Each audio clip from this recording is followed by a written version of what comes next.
Bom, mas vamos lá então. Você falou algo que é muito interessante, que é sobre a questão da filosofia nos auxiliar, né? Ela funciona como uma ferramenta que às vezes ela é provocativa, ela provoca. Então, ninguém Uhum, gosta de um fiscal, né? E a filosofia, às vezes, ela quase que vem como um fiscal das suas uhum, interpretações, um fiscal das suas crenças. Então, ela vem e ela te pergunta. Você fala, eu creio em Deus, por exemplo. Ela pergunta, por quê que você crê em Deus? Ah, porque Deus ele é todo poder. Por quê? Então, ela vai te fiscalizando, ela vai entre aspas, te machucando até nas crenças que uhum. você acredita muitas vezes pela tradição, acredita de forma, às vezes, até quase que involuntária, e ela vem te questionando, ela vem te colocando na parede. E é claro que muitas pessoas, é verdade, acabam, por não ter respostas, acabam indo para o ateísmo, indo para outras áreas. Uhum. Mas nós não podemos entender a filosofia como uma coisa má, né? De forma nenhuma. Sim. Agora, você colocou essa questão então da filosofia como, né, essa ferramenta que muitas vezes ela acaba pegando ali a pessoa, muitas vezes em áreas que ela nunca havia questionado, né? Então ela acaba Sim. dói na pessoa. E além disso, como que você vê então essa importância? O, a importância do estudo da filosofia. Por que eu deveria estudar filosofia, então? Né? Se ela é algo que vai me questionar, que vai me machucar. Eu vejo assim, um dos filósofos que mais me influenciou, foi um dos primeiros filósofos que eu li, foi na escola, foi René Descartes. René Descartes, ele sempre tentava explicar as coisas por meio da dúvida. Então ele colocou todas as suas crenças, todas as tradições, tudo que ele tinha aprendido em dúvida. E muita gente que fala que René Descartes era ateu, mas René Descartes não era ateu. René Descartes era cristão. Só que era interessante que ele colocou até Deus em dúvida. E não há nenhum problema colocar Deus em dúvida. Porque ele não colocou o Deus todo-poderoso que nós temos, ele colocou a sua crença em Deus como dúvida. Então ele começa a colocar a questão dele mesmo em dúvida, ele começa a colocar as outras pessoas em dúvida, começa a colocar as coisas em dúvida, e aí coloca Deus em dúvida, e é daí que ele começa por ele mesmo. Ah, será que, será que eu existo?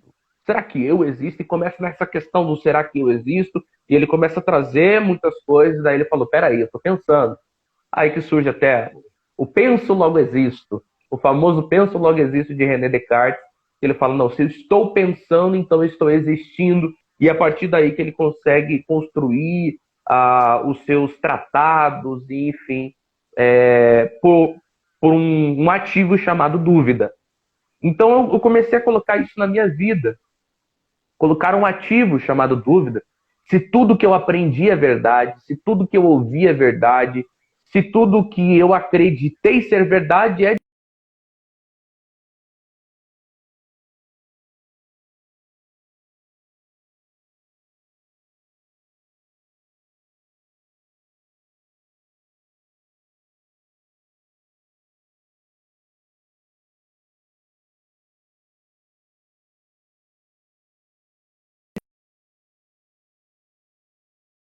tem um senso crítico, porque ela se sente ofendida. Quem não tem um senso crítico se sente ofendida quando é contraposta. E esse é o problema. Então, não é porque eu falei que está certo que de fato está certo. E se eu estiver errado? E se tiver mais coisas? Se tiver complemento? Se eu tiver muito superficial em uma ideia? E aí que vem a questão do senso crítico, pensar, caramba, eu nunca pensei nessa fase, nunca pensei por esse ponto, eu nunca vi dessa forma. Então, a filosofia serve justamente para isso, para levantar questões, para aumentar o seu senso crítico. Não para dizer o quanto você é ignorante. Não, é para mostrar que a partir da ignorância surgem novos conhecimentos. Então, para que estudar filosofia? Para que você não se torne arrogante, Porque a filosofia, ela quebra toda a arrogância, para que você não seja um prepotente, que ela mostra para você que todos nós participamos da mesma ignorância, todos nós participamos da mesma miserabilidade, todos nós participamos do mesmo vácuo, todos nós participamos da mesma desordem, todos nós participamos da mesma dor. Só que a diferença é quem tem o senso crítico elevado para começar a compreender as coisas e aprender um com os outros. Então a filosofia serve justamente para isso. É por isso que eu tenho essa paixão pela filosofia e quero que outros também estudem filosofia por conta desse senso crítico que você já não é mais ferido, mas você acaba partindo a olhar com outros olhos. Maravilha. Especificamente falando sobre cristianismo, como que você acha que a filosofia e o cristianismo, elas podem, você acha que se conversam, podem caminhar juntos? Como que uma pode favorecer a outra? Como que você vê esse caminhar de um cristão que quer ser filósofo? É possível cristianismo e filosofia caminhar juntos? É possível, Elenay, porque a gente está encarando uma vida de que eu sei de tudo, sei de tudo, sei de tudo, sei de tudo, sei de tudo. E a gente sempre acaba encarando diversas teologias. A teologia é uma, mas a gente tem muitas ramificações de teologias que a gente vai vivendo e a gente nem percebe o final delas. Claro que temos a teologia para isso, enfim. Mas a filosofia, ela caminha junto, porque a filosofia, ela te faz olhar pelo lado de fora da vida, começa a questionar, e eu acredito que a filosofia pode responder muitas dessas questões. Então, eu sempre tento trazer o cristão para pensar, pela filosofia, para pensar sobre a vida, pensar sobre a concepção humana, pensar sobre a nossa sociedade, pensar sobre cultura, porque quando Jesus fala que vem o reino dos céus, ele nada mais está falando do que uma cultura que será aplicada aqui na terra, e essa cultura será aplicada pelos seus filhos, pelos seus herdeiros, enfim. Nós somos participantes desse plano eterno de Deus, que é essa aplicação da cultura do reino dos céus, que a vontade de Deus é feita aqui na terra como ele faz no céu. Mas por que não pensar um pouco na concepção humana? Porque Paulo fala bem assim, eu me faço de tolo para ganhar os tolos. Mas como me farei de tolo? Eu preciso entender o tolo. Eu preciso saber o que o tolo pensa. Eu preciso saber da cultura do tolo. Eu preciso saber para onde o tolo está indo, o que o tolo está fazendo. E tudo isso vem pela filosofia. Porque eu não posso chegar numa cultura se eu não conheço essa cultura, e a filosofia faz isso. Eu não posso me conectar com pessoas sendo que eu não conheço a pessoa, e a filosofia faz isso. Eu não posso pensar um pouco sobre a existência humana se eu não for pelo meio da filosofia. A filosofia faz você pensar sobre a existência humana. E aonde eu procuro esse negócio da filosofia? Como eu faço para estudar a filosofia? Justamente pelos livros, principalmente, dos clássicos que nós temos. Se nós estudarmos os clássicos, nós nos tornamos mais humanos, mais sociáveis, nós nos tornamos mais polidos, socialmente falando. Porque hoje nós temos muitas ideologias aí, por aí fora. Tem muitas ideologias. Mas temos pouca centralidade do que nós devemos de fato ser. Aí eu indico a República de Platão, eu indico o Banquete, eu indico também as escritas de Aristóteles. Tem tantos clássicos que nós podemos ler que nos ajudam no crescimento na vida, nos ajuda até como cristão.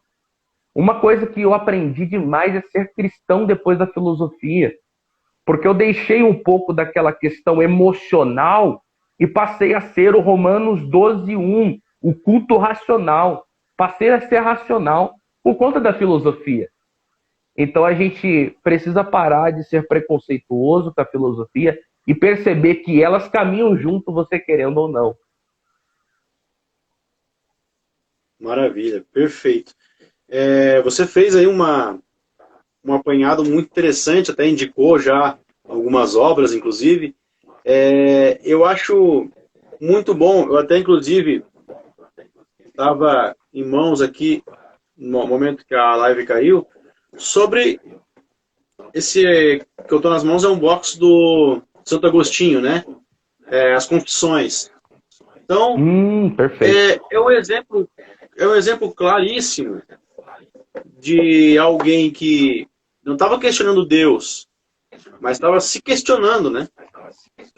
Sim. E eu acho interessante como inicia, por exemplo, vou citar um trecho aqui, uma parte, que ele primeiro, na primeira parte do livro, a primeira parte, ele cita que a necessidade da invocação, olha, eu preciso invocar Deus, só que na sequência ele vem assim, peraí, mas como que eu vou invocar? E é interessante que ele coloca, como te invocarei, meu Deus? Como invocarei a meu Deus e Senhor? Se ao invocá-lo, hei de chamar a mim. E que lugar há em mim para receber Deus? Onde Deus venha a mim, o Deus que fez o céu e a terra. Senhor, haverá em mim algum lugar que eu possa te conter? Acaso te contém o céu e a terra, que tu criaste, e dentro dos quais também criaste a mim? Ou talvez, porque nada de quanto existe pode existir sem ti, tudo que existe te contém. Pois se efetivamente existo, porque peço que venhas a mim, uma vez que eu não existiria se não existisses em mim. Olha que interessante o questionamento que ele faz. Ele fala, beleza, eu vou invocar Deus. Ele fala, peraí, invocar é chamar Deus a mim. Mas como assim? Primeiro, como que eu vou conter Deus, se nem a terra e os céus contêm Deus? E eu sou só uma criatura desse universo como um todo. E aí vem depois, e outra. Se Deus já não estivesse em mim, eu não existiria. Então como que eu vou invocar alguém que é a razão da minha existência? Olha só como a filosofia, ela vai fazer com que ele comece a se questionar a respeito da própria fé, e ele vai descobrindo o tamanho da grandeza de Deus, né? Então é muito interessante a gente ver, como você mesmo colocou, a maneira com que o cristianismo e a filosofia, elas podem caminhar juntos, né? A maneira com que elas podem trilhar e se ajudar, inclusive. Nesse sentido... As Confissões de Agostinho, na verdade, as Confissões de Agostinho foi o que mais me influenciou quando eu estava escrevendo, porque eu estava estudando as Confissões de Agostinho, e eu estava escrevendo um livro, na verdade não era um livro, era apenas rascunhos, umas anotações minhas, chamado Dilemas. Era praticamente um diário que eu estava fazendo quando eu estava morando em Jaraguá do Sul.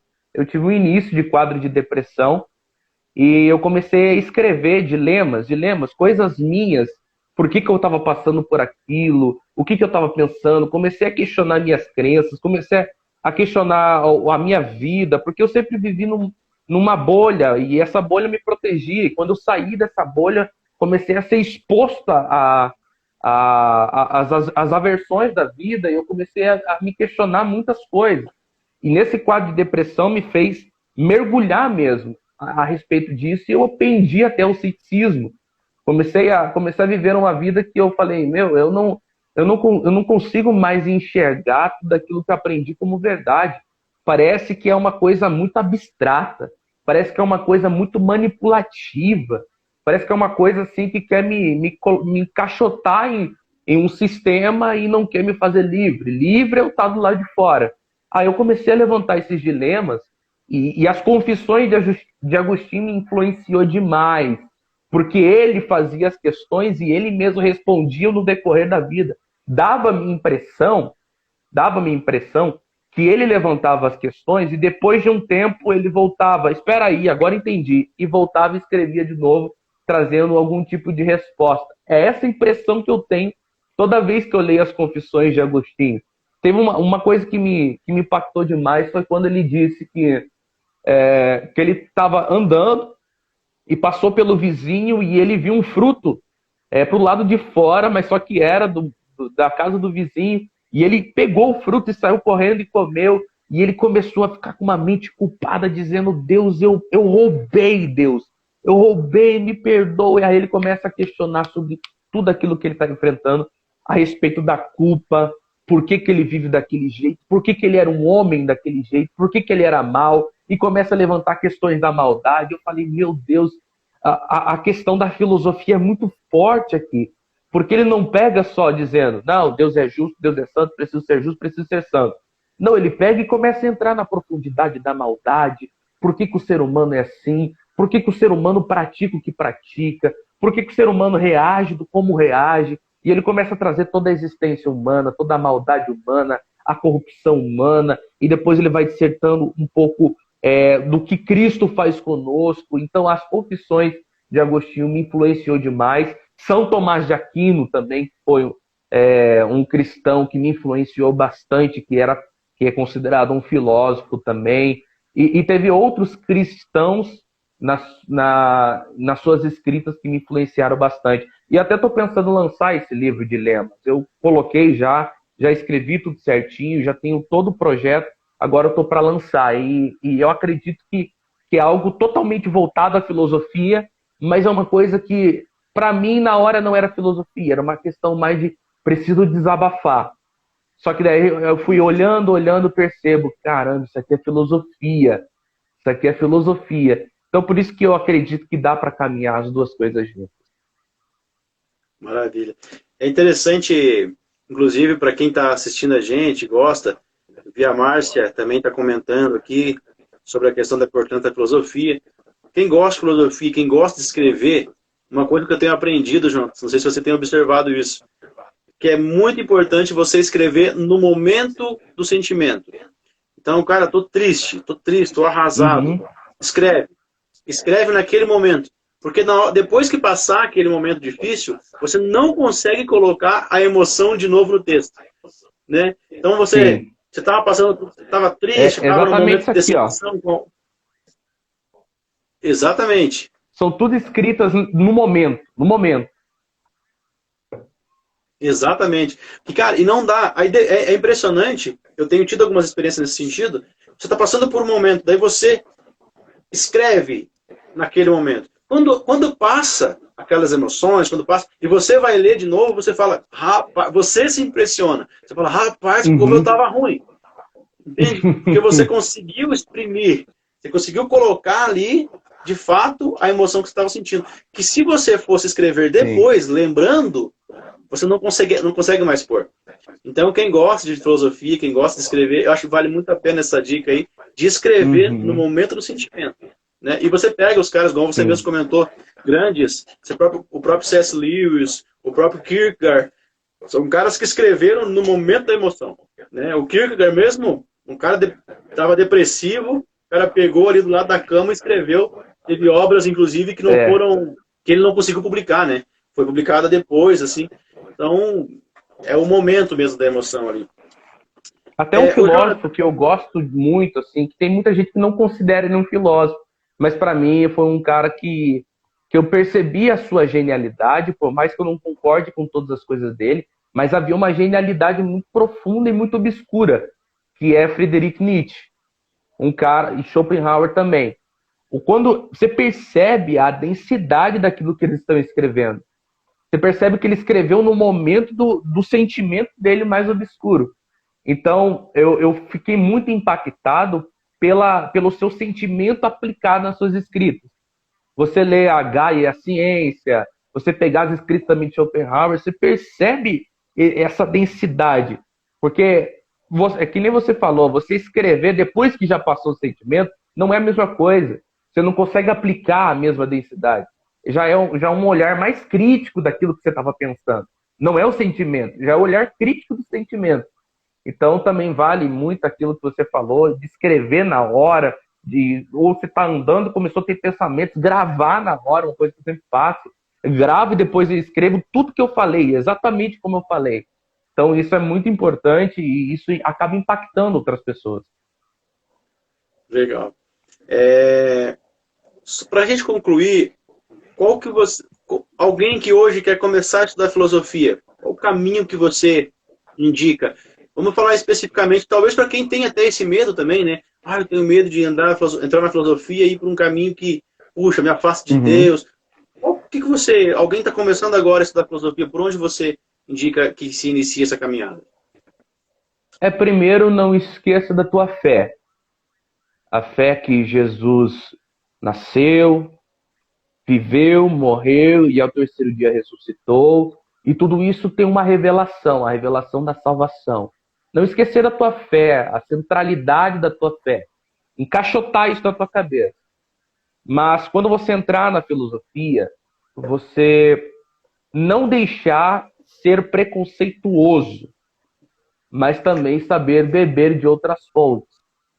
Não deixar a fé, mas não ser preconceituoso.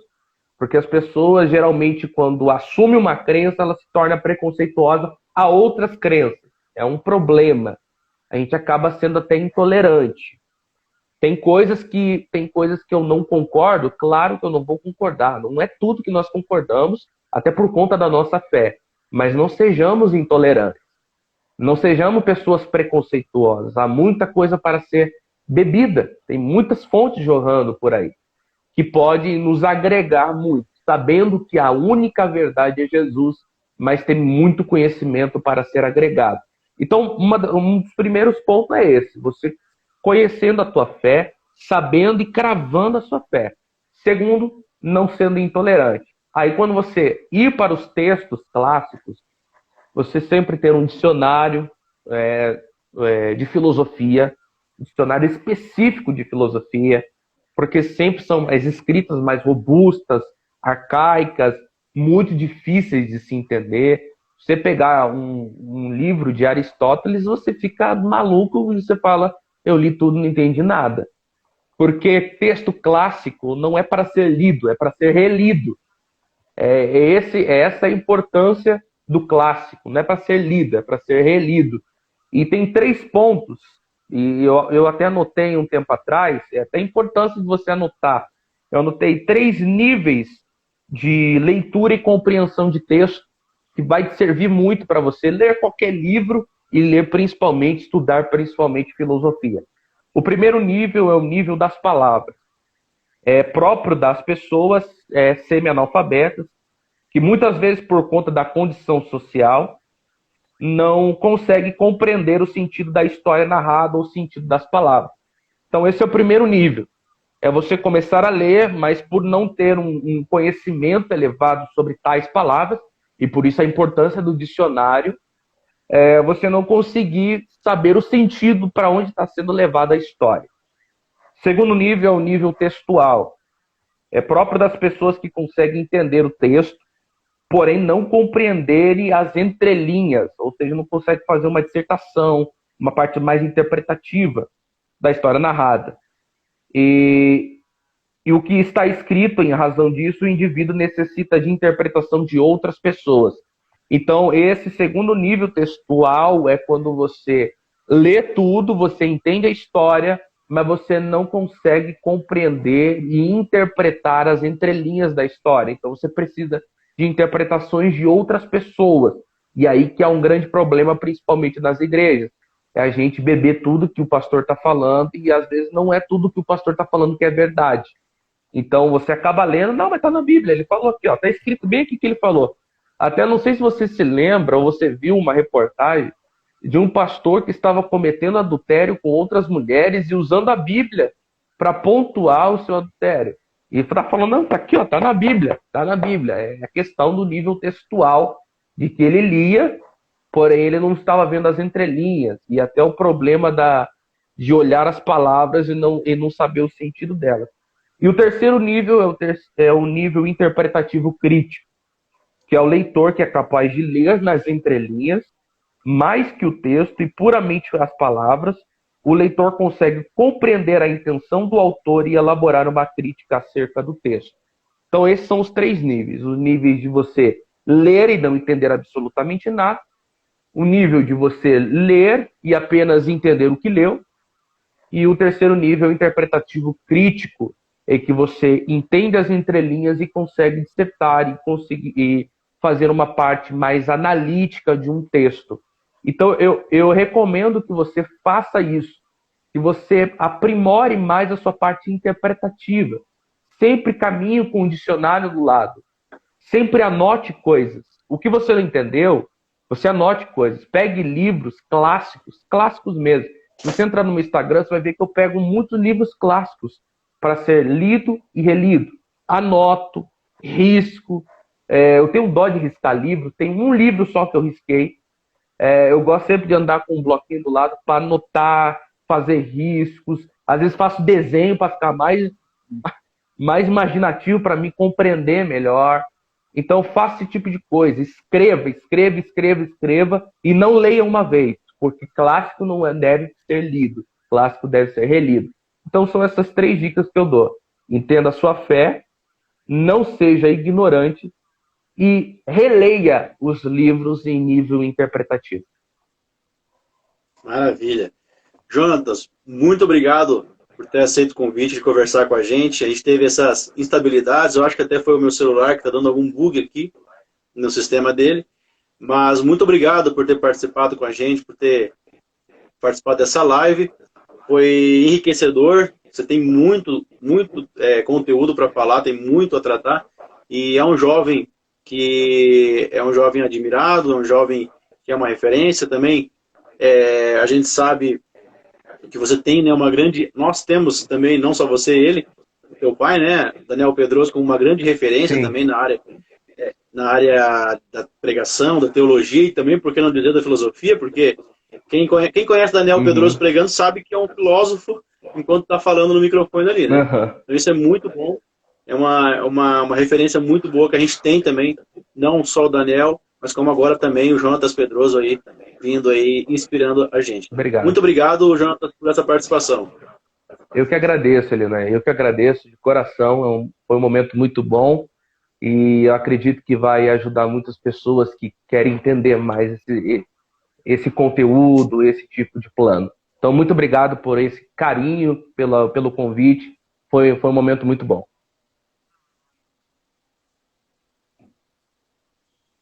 Travou. Voltou? Opa. Então tá bom. Abraço, Jonatas. Obrigado, valeu. Valeu.